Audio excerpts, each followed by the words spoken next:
सोचो अगर तुम्हें एक ऐसा चैलेंज मिले जिसमें तुम्हें 30 दिन के अंदर $30 मिलियन खर्च करने हो बिना कुछ अपने पास रखे, और अगर तुम जीत गए तो तुम बन जाओगे अरबपति बिलियनर्स, वरना जिंदगी भर पछताना पड़ेगा। क्या तुम कर पाओगे? ये कहानी है मोंटी की, एक रिलीफ पिचर जो है कि नेक बल्स नाम के एक माइनर लीग टीम के लिए खेलता है। टीम की हाल उतनी बुरी है कि उनके ग्राउंड के बीच से ट्रेन ट्रैक निकलता है और हर बार ट्रेन गुजरने पर मैच रुक जाता है। एक दिन मोंटी अपने दोस्त और कैचर स्पाइक को बताता है कि कोई आदमी उसकी तस्वीरें खींच रहा है। नाम है डोनाल्डो। मोंटी को लगता है कि वो स्काउट है और शायद उससे बिग लीग में चांस मिलेगा। उस दिन बुल्स एक चमत्कारी तरीके से जीत जाती है और टीम सेलिब्रेट करने बाहर चली जाती है। मोंटी और स्पाइक दो लड़कियों से फ्लर्ट कर रहे होते हैं जब अचानक से उनके बॉयफ्रेंड आ जाते हैं। आर्गुमेंट लड़ाई में बदल जाता है, कुर्सियां उड़ती हैं, टेबल तोड़ दी जाती हैं और सीन एकदम रेसलिंग मैच बन जाता है। अगले दिन दोनों जेल में होते हैं और उनके कोच चार्ली आके बताता है कि टीम मैनेजमेंट उनका बिल भरने वाला नहीं है, उनकी जगह नए प्लेयर्स लाने का प्लान है। मोंटी डिप्रेस्ड हो जाता है, लेकिन तभी डोनाल्डो एंट्री करता है। डोनाल्डो उनका बिल भर देता है, न्यूयॉर्क ले जाता है। स्पाइक को लगता है कि ये सब एक ट्रैप है, पर असली ट्विस्ट तब आता है जब मोंटी लॉयर से मिलता है। वहाँ उसे पता चलता है कि उसके ग्रेट अंकल रूपर्ट, जो सालों पहले फैमिली से अलग हो गया था, अब दुनिया के रिचेस्ट आदमियों में से एक था। मौत के बाद मोंटी उसका शो लीडर बन जाएगा, लेकिन एक शर्त है। रूपर्ट ने अपनी विल में एक चैलेंज छोड़ा है। मोंटी को 30 दिन में $30 मिलियन खर्च करने होंगे और रूल्स काफी स्ट्रिक्ट हैं। दिन के एंड में उसके पास कुछ भी असिस्ट नहीं होना चाहिए। चैरिटी और गैम्बल पर सिर्फ 5% तक ही पैसा लग सकता है। किसी को गिफ्ट देना अलाउड नहीं है, और सबसे बड़ी कंडीशन, वो किसी को चैलेंज के बारे में नहीं बता सकता। अगर हार गया तो बस 1 मिलियन लेके घर जा सकता है, लेकिन अगर जीत गया तो उसे अंकल की पूरी फॉर्चून मिलेगी।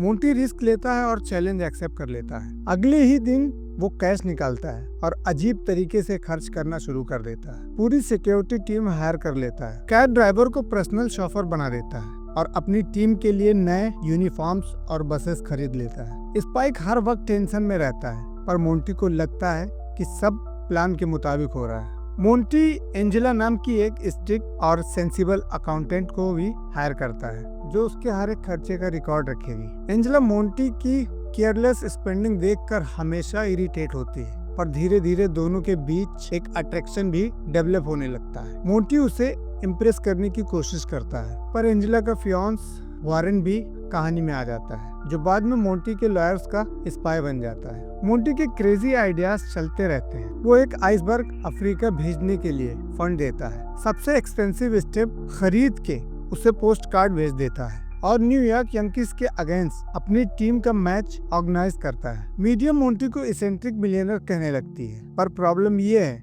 कि जब वो पैसा खर्च करता है, कभी इन्वेस्टमेंट डबल हो जाते हैं या कोई गेम्बल जीत जाता है, मतलब पैसा और बढ़ जाता है। मोंटी हर बार परेशान हो जाता है कि पैसा खत्म कैसे करें। जब फ्रस्ट्रेशन अपने पीक पर होता है, मोंटी पॉलिटिक्स में एंट्री कर लेता है। वो मयूर इलेक्शन के लिए खड़ा होता है, पर अपनी कैंपेन में ये कहकर पैसा उड़ाता है कि सब पॉलिटिशियंस करप्ट हैं, किसी को वोट मत दो। उसकी ऑनेस्टी पब्लिक को इतनी पसंद आती है कि वो एकदम पॉपुलर कैंडिडेट बन जाता है। दूसरे कैंडिडेट्स उस पर केसेस थोप देते हैं, जिसमें मोंटी हैप्पीली $1 मिलियन फाइन्स भर के अपना चैलेंज आगे बढ़ाता है। लेकिन एंजेला उसकी यूजलेस स्पेंडिंग को समझ नहीं पाती। जब मोंटी के पास सिर्फ कुछ ही पैसे बचते हैं, वारेन डिपॉजिट मनी वापस करके मोंटी को लास्ट सेकंड पे फेल करना चाहता है। मोंटी गिव अप करने वाला होता है, लेकिन एंजेला सच जान जाती है। वो तुरंत एक कॉन्ट्रैक्ट लिखकर मोंटी को हायर करती है। उसके लास्ट बचे पैसे के बदले बिल्कुल मिडनाइट के एक सेकंड पे मोंटी के पास जीरो बैलेंस हो जाता है। लॉयर्स हैरान रह जाते हैं, क्योंकि मोंटी ने ऑफिशियली चैलेंज जीत लिया है।